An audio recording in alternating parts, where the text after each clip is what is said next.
There was a Norwegian postal service commercial recently. The whole commercial basically shows Santa going out every year and doing his work of giving presents out, and it also shows like a kind of an unhappy man there as well. It seems very sad. And then in one of the years, Santa eventually kind of says, he comes in and he tells the man that he's found some help this year because he wants to spend it with him, and they embrace and they kiss. And it turns out this man is either his boyfriend or his husband. I think I've got two questions here, because given that Christmas, many Christians feel that Christmas has kind of been hijacked anyway. They feel like it's been completely commercialized. St. Nicholas is now Father Christmas, a big man with a white beard who comes in your chimney, he eats your cookies, he drinks your milk, he gives you presents. You can hardly find a religious Christmas card anywhere these days. You're hard pushed to find one with a nativity in it. It's all about drinking, it's all about wearing paper hats and all this, eating cake, and it just doesn't mean what it's supposed to mean. So my first question is, should we be surprised that this kind of commercial has come about? And also, should we be concerned about it? Because if this is no longer St. Nicholas, if this is Father Christmas and none of this means what it's supposed to, should this bother us still? Or should we just think, that's something they've now completely taken and made it into all kinds of things that aren't true anyway, so that's just another thing, basically? Well, one of the things we've seen over the last 5, 10, 15, 20, 40, 50 years is a constant assault on the church and by this secular ideology. We can call it an ideology, we can call it a political program, a cultural program, or we can call it a spiritual assault, and it's all of those things, of course. So, of course, we shouldn't be surprised. We are on the back foot, and who knows how far back we're going to be driven. It could be back to the catacombs. Quite clearly, there's a level of persecution coming. So this shouldn't surprise us. We should just be working out what to do about it, how to respond. I can't help laugh at the kind of outrageous silliness of the hijacking of Father Christmas by a homoerotic agenda. It's just what you'd expect, and I think we shouldn't be. We should have two responses. I think one is to laugh and say, "You silly people." One of the things that propelled me back into the Orthodox faith was not only was I a committed Jungian, but I was a committed LGBT supporter too. I travelled around the country as a university chaplain, encouraging gay Christians in their fight for equality and protection. And I talked about a number of conversions I had. One of the conversions was discovering that the reality that lay underneath what society presented as an idyllic homosexual lifestyle was utterly different, and that amongst men, for example, the level of sexual gluttony was and incontinence was really quite extraordinary. It's not known or seen by the wider culture, and amongst my dear and lovely lesbian friends, the level of jealousy and instability and violence was also hugely elevated, because there are flaws in disordered appetites. In exactly the same way, but in a different intensity. That we as straight people have disordered appetites, and whenever the disorder begins to cause trouble, it causes trouble. That's what it is to be disordered. So, to my mind, in one sense, the way one understands the homosexual gender is it's just a spectrum of disorder. If you go further and further down the spectrum, you get more and more trouble, which is why chastity is such an extraordinarily important Christian virtue as a way of dealing with the disorder that all human beings experience as part of our fallen condition.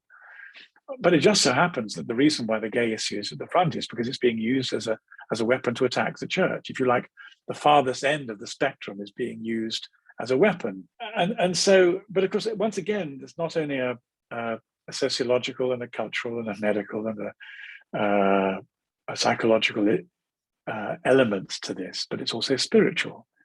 And one of the things the devil wants to do is to pervert us as much as he can. And where society is at its most perverse, it's no surprise that that's the like the end of the instrument used to attack and beleaguer the church. So in one sense, one looks at a gay Father Christmas and one smiles and says, well, yes, you would do that, you poor things. But at another level, we say, well, in fact, this is an indication of how serious the ideological and spiritual struggle has become, because one end of the disordered part of human experience, the most perverse end, is being used as a template for normative human behavior. And it's not just a matter of saying, well, we like that and we don't like the other. It's that the consequences of building a society on our most disordered paradigms are really problematic. It is better to build them at the chaste, the sober, chaste, disciplined, sacrificial level, where eros has continents have least purchase on us.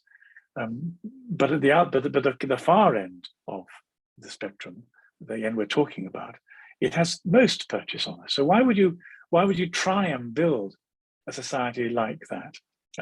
So I think we laugh, but we also feel very sorry for them. And then one of the things we have to do is to be able to express why it matters, what the difference between, if you like, incontinence and chastity is sexually. Why this, we ought to have understood why the homosexual agenda is being used to punish the church.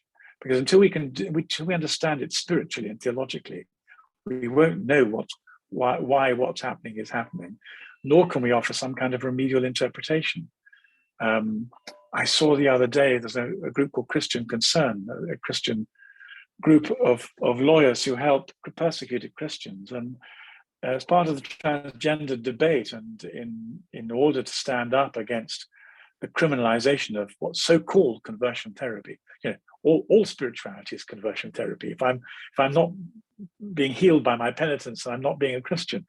But in order to stand up against the outlawing of it, they had, I think, about a dozen people who'd been caught up in a non-biologically natural expression of who they were. And they talked about the misery it caused them and the joy that being set free had given them. And this wasn't propaganda. This wasn't an ideological initiative. This was the most profound unwrapping of stories of souls being diseased and finding their ease again in Christ.